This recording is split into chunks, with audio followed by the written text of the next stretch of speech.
अच्छा, 80 जी जी जी जी जी जी ओके। तो 80 जी क्या बोलता है? हाउस रेंट पेड के बारे में बोलता है। किसके बारे में बोलता है? 80 जी बोलता है हाउस रेंट पेड के बारे में। लिखा रहेगा हाउस रेंट पेड मतलब जो इंडिविजुअल हाउस रेंट पेमेंट करते हैं, ठीक है। Individual irrespective of the residential status and citizenship of individual, ठीक है। रेसिडेंशियल स्टेटस कुछ भी हो, सिटीजनशिप कुछ भी हो। कंडीशन क्या है? रेसिडेंशियल स्टेटस कुछ भी मतलब रेसिडेंट हो, ठीक है। इरेस्पेक्टिव ऑफ रेसिडेंशियल स्टेटस मतलब रेसिडेंट हो, R O N O R O N R हो, कुछ भी हो। And irrespective of citizenship of individual मतलब इंडिया का सिटीजन हो चाहे नहीं हो, उससे कोई फर्क नहीं पड़ता है, ठीक है। तो क्या बोल रहे हैं?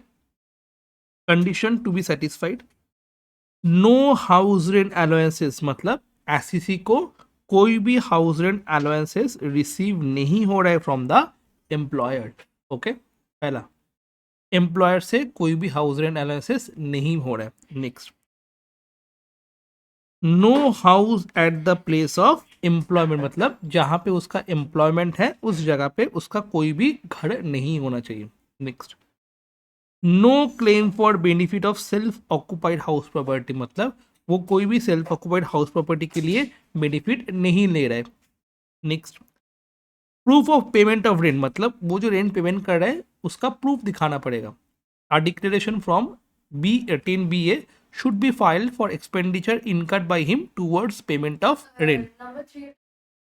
No claim for the benefit of self occupied house property का मतलब होता है कि अपने घर है उसका बेनिफिट नहीं ले रहा है। For example, no claim for the benefit of self occupied house property. तो सेल्फ ऑक्युपाइड हाउस प्रॉपर्टी में क्या होता है? नील होता है ना? नील होता है या फिर इंटरेस्ट पेमेंट कर रहे उसका उसका माइनस में आ जाएगा, तो उसका बेनिफिट नहीं ले रहा है वो, ठीक है। और जहाँ पे एम्प्लॉयमेंट है वहाँ पे क्या कर रहे हैं वो? वहाँ पे वो अपना घर पे नहीं है, मतलब कोई रेंटेड घर पे है।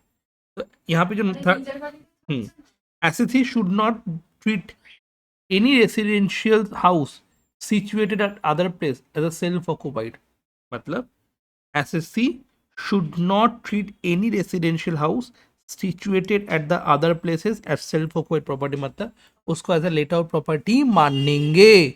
सेल्फ ऑक्यूपाइड का बेनिफिट वो नहीं लेगा। क्लियर? मतलब एज अ इनकम उसका कंसीडर किया जाएगा। Clear?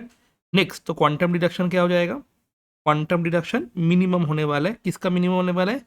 5000 per month. Okay, 25% of adjust से जीटीआई। तो एडजस्ट से जीटीआई का कंसेप्ट कहाँ पे मेनली लगता है? एडजस्ट से जीटीआई का कंसेप्ट मेनली तुम्हारा लगता है जो भी जीजी वाला सेक्शन है, जी जी जी, ठीक है। और क्या हो रहा है? Rent paid minus 10% of adjusted GTI. Okay, rent paid minus 10% of adjusted GTI. अब एडजस्टेड जीटीआई मतलब क्या होता है?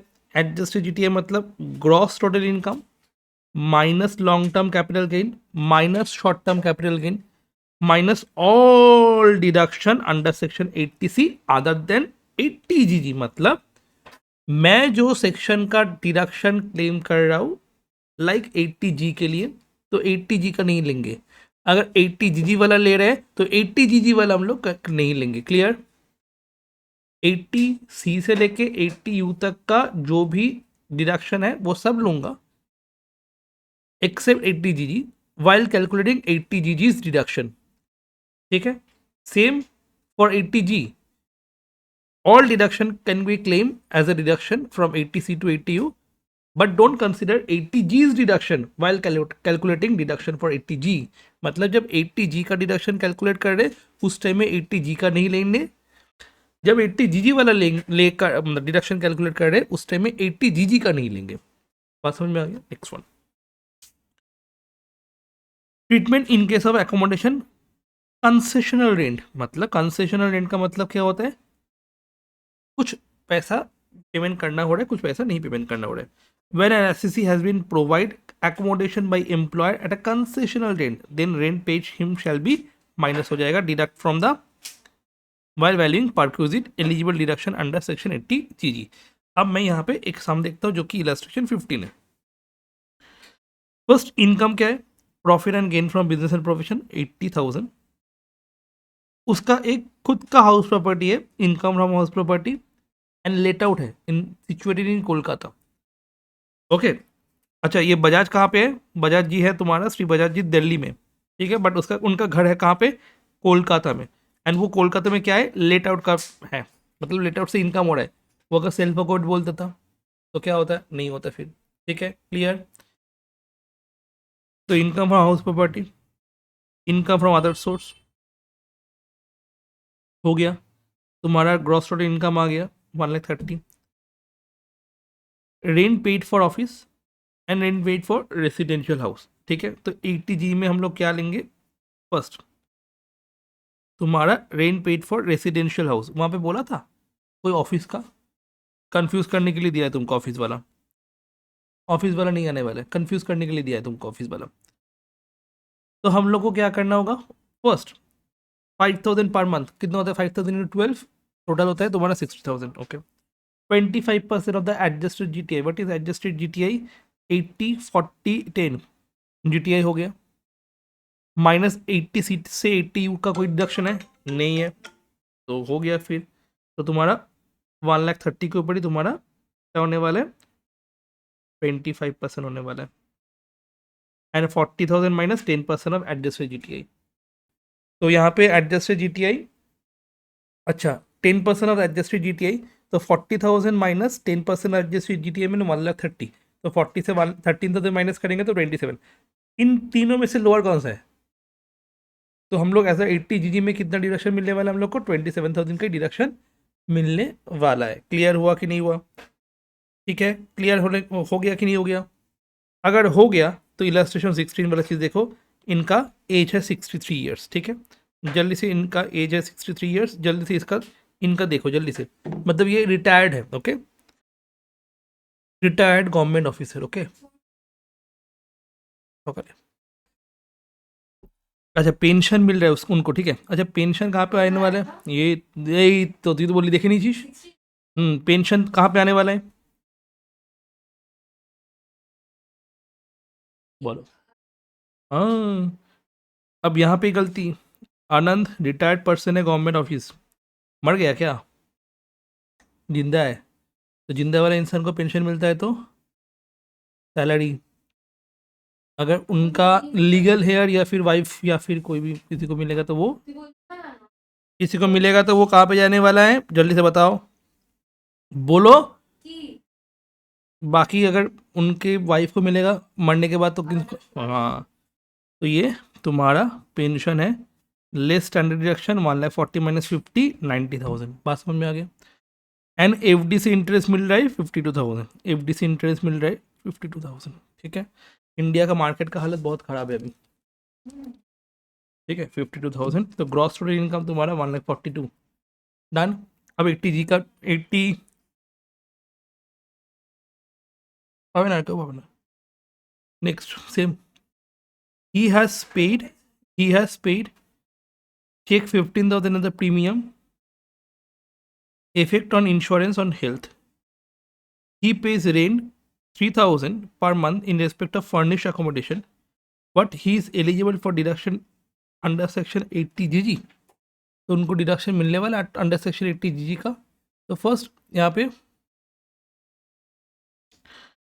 If the assessee under default tax regime the deduction 80 GG is not applicable to him, ठीक है। और हर कहाँ पे वो derive following income in respect of the he resides in Cochin, ठीक है। He resides in Cochin, he pays rent 3,000 per month in respect of furnish accommodation, ठीक है। तो 5,000 ये सब किया है। 23,300 तुम्हारा ये आया था।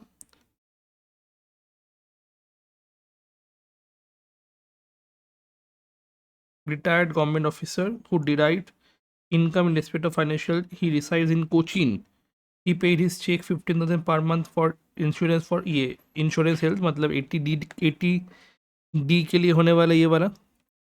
he pays rent 3,000 per month in respect of furnished accommodation, what is his eligible deduction under section 80GG?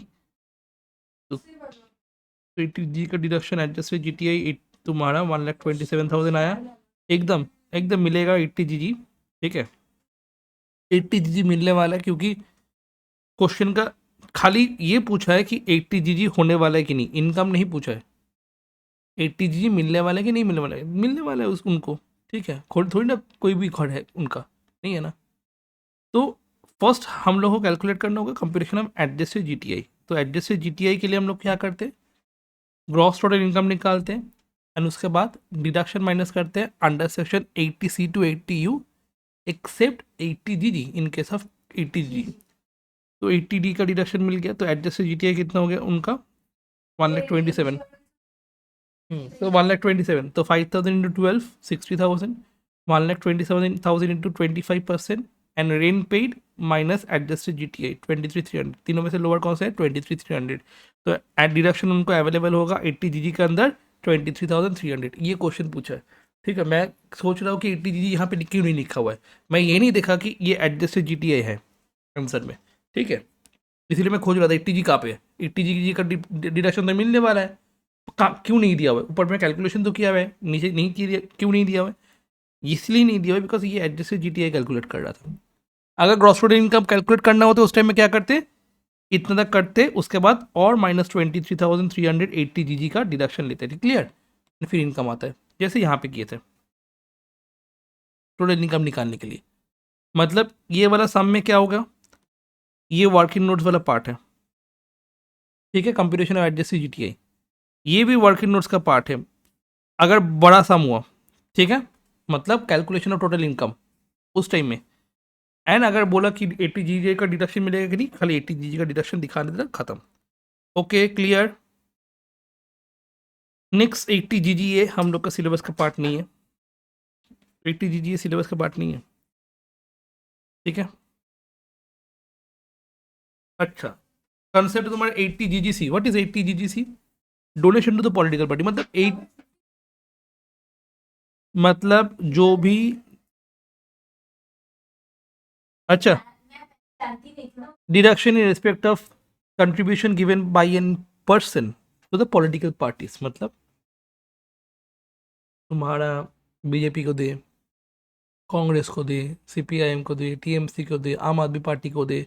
ठीक है, थालापति विजय को पार्टी का नाम पता नहीं, टीवीपी पार्टी, टीवीपी पार्टी, तो वट एवर इट इज। तो अगर मैं पॉलिटिकल पार्टी को डिडक्शन दे, अगर मैं पॉलिटिकल पार्टी को डोनेशन देता हूँ तो 80GGC में डिडक्शन मिलेगा। दैट मीन्स मेरे को क्या है, मेरा मेरा क्या है, मेरा ये है कि 80G का कहाँ पे होने वाला है, 80G का डिडक्शन डोनेशन के टाइम में ही होता है। कैसे, एकदम 80G में हम लोग किस में दिए थे, प्राइम मिनिस्टर, खड़ा, याद आ रहे, ऐसे बोले थे। ठीक है, नेक्स्ट हम लोग अभी कौन सा पढ़े बताओ, 80GG, उसमें भी क्या हो रहा था तुम्हारा रेंट का, 80GGC मतलब donation to the political party. तो अगर पॉलिटिकल पार्टी में हो रहा है, all assessee except local authority every artificial juridical person होल्डली और पार्टली फंडेड बाय गवर्नमेंट, उन लोग को छोड़ के ऑल एसएससी क्या होने वाला है, उनको हम लोग को देना होगा any mode other than cash. मतलब क्या हो गया, मतलब हो गया कैश में डिडक्शन नहीं है, बट अगर चेक के थ्रू देगा या फिर बैंक ट्रांसफर करेगा तब उनके लिए डिडक्शन है। ये बात समझ में आ गया। In the previous year of any political party और an electoral trust, electoral trust. Okay, कभी कभी होता है 100% मिलने वाला है contribution made to the previous year, clear. मतलब मैं कोई भी पॉलिटिकल पार्टी को डोनेशन दे रहा हूँ, दैट मीन्स मेरे को डिडक्शन मिलने वाला है अंडर 80GGC। ओके, तो ये हुआ तुम्हारा 80G का पूरा नोट्स, ये लो। तो हम लोग क्या किए, एक बार दिखा देते, 80G कर लिए, उसके बाद 80GG किए, उसके बाद 80GGC, ये वाला जो नोट्स है ना, ठीक है, मतलब तुमको पूरा सेक्शन समझ में आ गया, अच्छा क्या है, क्या क्या कहाँ पे। ठीक है, उसके बाद 80Q Q Q B important उतना नहीं है। हम लोग कहाँ पे आ जाएंगे 80 TTA एंड 80 TTB सिलेबस से अच्छे बट इम्पॉर्टेंट ना। अभी हम लोग 80 TTA एंड 80 TTB में आनेंगे। जो इंटरेस्ट डिपॉजिट किस होता है सेविंग्स अकाउंट का and interest in case of senior citizen का, ये दोनों में हम लोग आ जाएंगे। उसके बाद 80U पर्सन विद डिसेबिलिटी, उसके बाद रिबेट खत्म। उसके बाद रिबेट का उसके बाद डिडक्शन का क्या करेंगे सम्स एकदम। उसके बाद क्या होगा टोटल इनकम में आ जाएंगे। टोटल इनकम में क्या हो जाएगा ग्रॉस टोटल इनकम में calculation and tax liability calculation, उसमें क्या आ जाएंगे ये वाला पूरा पार्ट आ जाएगा। ठीक है मतलब ना ना, अभी हम लोग डिडक्शन कंप्लीट कर रहे हैं। ये डिडक्शन कंप्लीट कर पाएंगे तो टोटल इनकम आराम से हो जाएगा। उसके बाद ये सारा चैप्टर आराम से फटाफट हो जाएगा। Advance tax TDS return on income ये सब आराम से हो जाएगा। ठीक है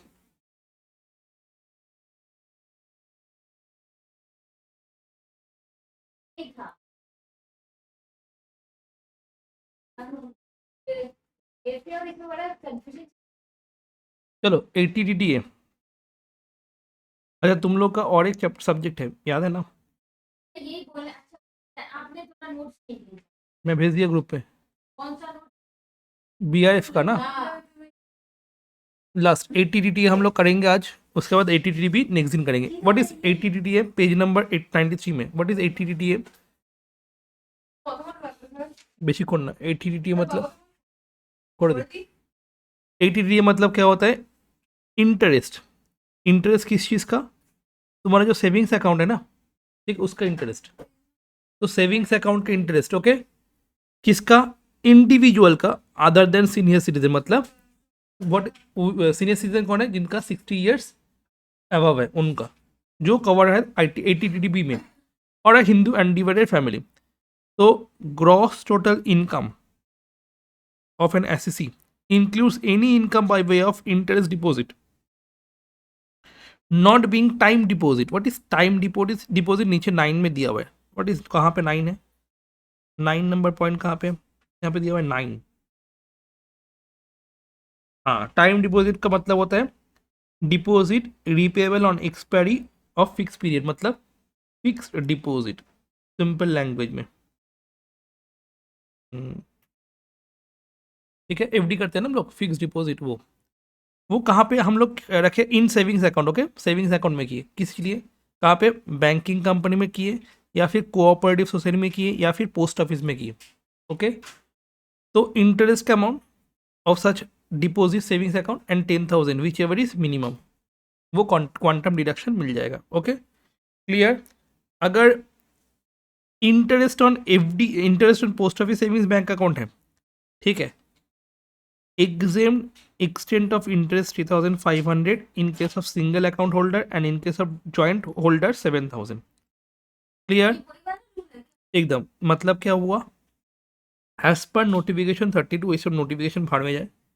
interest on post office savings account bank account is exempted to the extent of entry. मतलब यहाँ पे इंटरेस्ट है ना यहाँ पे इंटरेस्ट रहेगा ना, उसमें से 3,500 ये 7,000 माइनस हो जाएगा और 10,000 तो है ही है।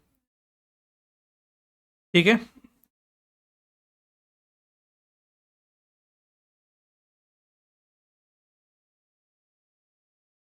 ओके 80 TTB 80 TTB मतलब क्या होता है वो उन्हीं का ही, मतलब इंटरेस्ट वाले सेक्शन का ही बट सीनियर सिटीजन हो जाएगा। पहले वाला वहाँ पे क्या था नॉट अ सीनियर सिटीजन, ठीक है, ये किसके लिए था नॉट अ सीनियर सिटीजन।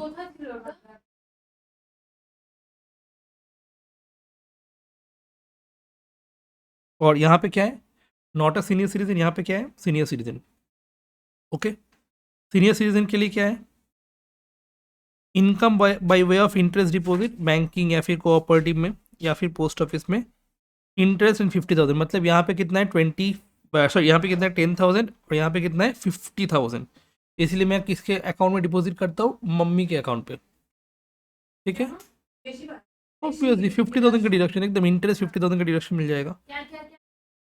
मतलब तुम्हारा पापा अगर 60 ईयर्स के हो जाएंगे तो पापा के अकाउंट से तुम डिपॉजिट करो बेटर होगा, क्योंकि तुम्हारे और तुम्हारे पापा के बीच में डिफरेंस कितना हो जाएगा 25 या कुछ भी। जैसे मेरे साथ मेरा प्रांजल का डिफरेंस कितना है, 30 ईयर्स का। तो 30 ईयर्स तक वो इसका बेनिफिट ले सकता है, ठीक है। तो बेनिफिट क्यों नहीं ले, ठीक है, मेरे अकाउंट से कर लेगा, ठीक है। मैं बचना भी चाहूँ मतलब होगा मेरे को तभी जाके मिलेगा, मतलब 60 + 30 90 ईयर्स मेरे को बचना होगा, तभी जाकर वो 30 ईयर्स का बेनिफिट ले सकते हैं। वो बाद में वो सब फालतू चीज़ है। तो अगर 60 ईयर्स हो जाएगा तो पापा के अकाउंट से करना या मम्मी के अकाउंट से करना, जो भी है, ठीक है। अपने अकाउंट में रखना मत एफडी। वह सच इनकम, उसका फायदा भी है बहुत सारा। वह such income is derive from any deposit held by ये बिहार का फायदा क्या है पता है? अगर कभी भी डाइवोर्स वगैरह होगा, सपोज तुम्हारा पति बेला है, कुछ नहीं करता है, और तुम कमाती हो, अच्छा है तुम कमाती हो, ठीक है। तो नॉर्मली क्या होता है, आइदर हस्बैंड को पेमेंट करना होता है या फिर वाइफ को पेमेंट करना होता है। इन केस ऑफ हस्बैंड अगर वेला है, वाइफ कमाती है, तो हस्बैंड मांग ही सकता है कि मेरे को हर दिन आके टॉर्चर करते, बोलते कुछ नहीं करते, कुछ नहीं करते, ताना मारते मारते मेरे को दिमाग खराब करके रखे, कुछ भी करने से डिवोर्स लेना चाहते, भाई एलिमनी मांग सकते, तुमको मेंटेनेंस मांग सकते, तुमसे एकदम मांग सकते हैं। तुम्हारे अकाउंट में है ही नहीं कुछ भी, वो लोग मम्मी के अकाउंट में पड़ा हुआ है, मम्मी का पैसा थोड़ी ना मेरा पैसा हुआ है, तो एलिमनी कुछ पैसे देना होगा तो अपने पैसे ना अपने अकाउंट में तो कभी नहीं रखना, सबसे बेस्ट है, ठीक है। जब पैसा नहीं देना होगा तो इसलिए मेरा सब कुछ किसके अकाउंट पे है, मेरे मम्मी के अकाउंट पे। इसके पीछे कारण भी है। ओके, 50,000 हो जाएगा। Where such income derive from deposit held behalf of firm association of person, ये अच्छा ये सब छोड़ो, पहला है यहाँ पे कोई भी पोस्ट ऑफिस के लिए नहीं है, हाँ, ओनली फॉर तुम्हारा इनके लिए, ठीक है। डन, समझ में आया? उसके बाद इतना ही आज। तो नेक्स्ट क्लास में हम लोग क्या करेंगे, 80 TTA एंड 80 TTB से सम्स करने वाले, क्लियर ना? 80 यू है, 80 यू है, 80 यू है, एकदम 80 यू है। 80 यू का तो बाद में करने वाले, 80 मतलब नेक्स्ट क्लास में मेरा पूरा खत्म, ठीक है। उसके बाद मैं क्या करने वाला हूँ, उसके बाद मैं एक जो भी इलस्ट्रेशन है वो करने वाला एक बार, ठीक है।